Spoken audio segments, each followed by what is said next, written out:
Good morning વિદ્યાર્થીઓ. ધોરણ 9 હિન્દીમાં ત્રીજો પાઠ છે ક્યાં નિરાશ હોવા જાય. એ મેં તમને સમજાવી દીધો તો પણ એકવાર ફરીથી એને સમજાવી દઉં છું ટૂંકમાં. જો આજે આ કાવ્યમાં શું હતું કે આજે આ પાઠમાં આજે ચારો તરફ ચોરી, ઠગાઈ, લૂંટફાટ, દાણચોરી અને ભ્રષ્ટાચારની ઘટના જોવા મળે છે. વર્તમાનપત્રો ખોટી ઘટનાઓથી ભરેલા હોય છે. ઊંચા પદો પર બેઠેલા લોકોના ચરિત્ર પણ દોષપૂર્ણ દેખાય છે. ચારે બાજુ બધું શું ચાલે છે? દુષ્કર્મ ચાલે છે. જૂના અને નવા વચ્ચેનો સંઘર્ષ, યુગ બદલાય છે. જેમ જેમ નવી ટેકનોલોજી આવે છે એમ નવા યુગમાં શું થાય છે? ચેન્જ થાય છે. બરાબર. અહીંયા એક પછી ટિકિટ માસ્ટર છે, તેમની પ્રમાણિકતા વિશે કહે છે કે લેખક એક વખત રેલવેની ટિકિટ કરતી વખતે ટિકિટ માસ્ટરને 10 રૂપિયાની જગ્યાએ 100 રૂપિયા આપી દે છે. 10 રૂપિયાની ટિકિટ હોય છે એની જગ્યાએ શું આપી દે છે? 100 રૂપિયા આપી દે છે. અને પૈસા બીજા વધારાના 90 રૂપિયા લેવાનું શું કરે છે? ભૂલી જાય છે. પણ ટિકિટ માસ્ટરની પ્રમાણિકતા એવી હોય છે કે એ આખી ટ્રેનમાં આ જે લેખક છે પાઠના તેમને શોધીને એમને 90 રૂપિયા પાછા આપવા જાય છે. એક વખત લેખક પોતાના કુટુંબ સાથે બસ દ્વારા મુસાફરી કરી રહ્યા હતા. રાતના સમયે જંગલમાંથી પસાર થતી વખતે બસ બગડી ગઈ અને બસ કંડક્ટર સાયકલ લઈને ચાલ્યો ગયો. બસ કંડક્ટર સાયકલ લઈને ક્યાં જાય છે? તો કે એ બીજી બસ શોધવા માટે જાય છે. બરાબર. તે લેખકના ભૂખ્યા બાળકો માટે દૂધ અને પાણી પણ લેતો આવ્યો હતો. આવી અનેક ઘટનાઓ જેનાથી એમ લાગે છે કે આપણે નિરાશ થવાની જરૂર નથી. દુનિયામાં ઘણા લોકો સારા છે તો ઘણા લોકો ખરાબ પણ હોય છે, એટલે બધા સરખા હોતા નથી. આવી શું હતી? આ પાઠની વાર્તા હતી. હવે એના થોડા પ્રશ્ન જવાબ છે, તમને સમજાવું છું. દરેક જણ ધ્યાન રાખજો. लेखक का मन क्यों बैठ जाता है? हमारे देश के अखबार चोरी, डकैती, तस्करी और भ्रष्टाचार के समाचारों से भरे रहते हैं. राजनीतिक दल एक दूसरे पर आरोप प्रत्यारोप लगाते रहते हैं. ऐसा लगता है कि जैसे देश में कोई ईमानदार ही नहीं रहा गया. लोग हर व्यक्ति को संदेह की दृष्टि से देखते हैं. जो जितने ऊंचे पद पर है उनमें उतने ही अधिक दोष दिखाए जाते हैं. આમાં એવું કહેવા માંગે છે કે આમાં જેટલા ઊંચા પદ હોય એમાં વધારે ને વધારે દોષ દેખાઈ આવે છે. सब अपने अपने स्वार्थों में लिप्त है. देश के हित की बातें बहुत कम हो रही है. देश और समाज की ऐसी दशा देखकर लेखक का मन क्या हो गया? बैठ जाता है. भारतवर्ष को महामानव समुद्र क्यों कहा गया है? भारतवर्ष एक प्राचीन और विशाल देश है. सदियों से यहाँ अनेक जातियों आई और यहीं बस गई. विदेशों से अनेक धर्मावलंबी यहाँ आए और यहीं होकर रह गए. इस प्रकार भारत आर्य और द्रविड़, हिंदू और मुसलमान, यूरोपियन और भारतीय आदर्शों के मिलन भूमि है. भारतीय सभ्यता के विदेश से आई सभ्यता का भी प्रभाव है. यहाँ की संस्कृति में विदेश संस्कृतियाँ घुल मिल गई है. તમે જોવો તો વિદેશનો અહીંયા ટ્રેન્ડ આવે છે. આપણું તો અહીંયા શું હતું? ગુજરાતી બધું જમવાનું, પછી પીઝા અને પાસ્તા અને બધું શું વિદેશનો ટ્રેન્ડ છે ને, જે પણ આપણે અહીંયા અપનાવી રહ્યા છીએ. भारतीय समाज में देशी विदेशी तरह तरह के लोग आए और समा गए हैं. इसलिए भारतवर्ष को महामानव समुद्र कहा गया है. त्रीजू, धर्म को भारतवर्ष में श्रेष्ठ क्यों माना गया है? शासन और समाज की सुख सुविधा के लिए सरकार तरह तरह के कानून बताती है, लेकिन भारतवासियों की दृष्टि में धर्म कानून से बड़ा है. धर्म के कारण ही सब भी सेवा, सच्चाई, ईमानदारी और आध्यात्मिकता आदि बने हुए हैं.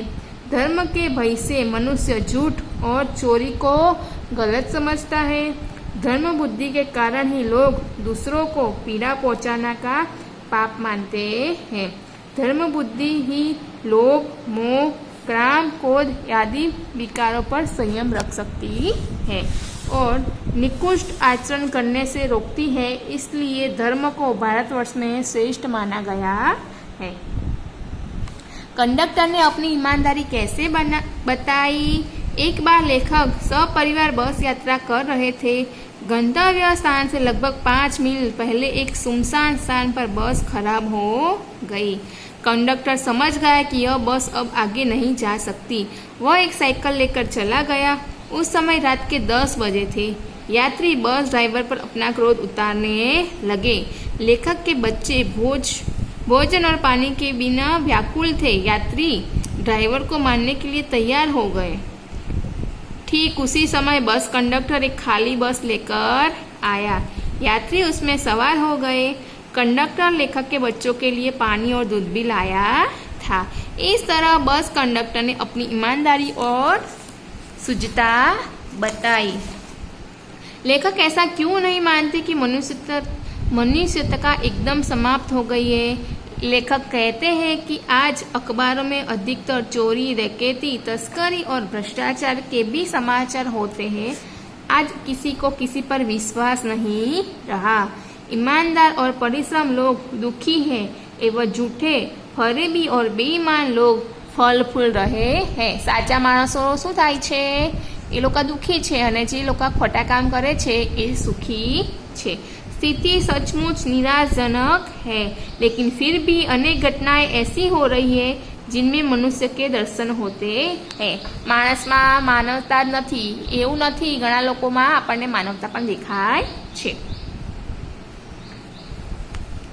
लेखक स्वयं कई बार ठग गया है और उसने धोखा खाया है, लेकिन कई बार लोगों ने बिना किसी स्वार्थ के उसकी सहायता भी की है। कई बार लोगों ने उसके निराश मन को ठाठस और हिम्मत बंधाई है। लोगों के ऐसे मानवपूर्ण व्यवहारों को देखकर लेखक को लगता है कि मनुष्यता अभी समाप्त नहीं हुई है। आगे જોઈએ આપણે लोगों में महान मूल्यों के बारे में आस्था क्यों हिल गई है।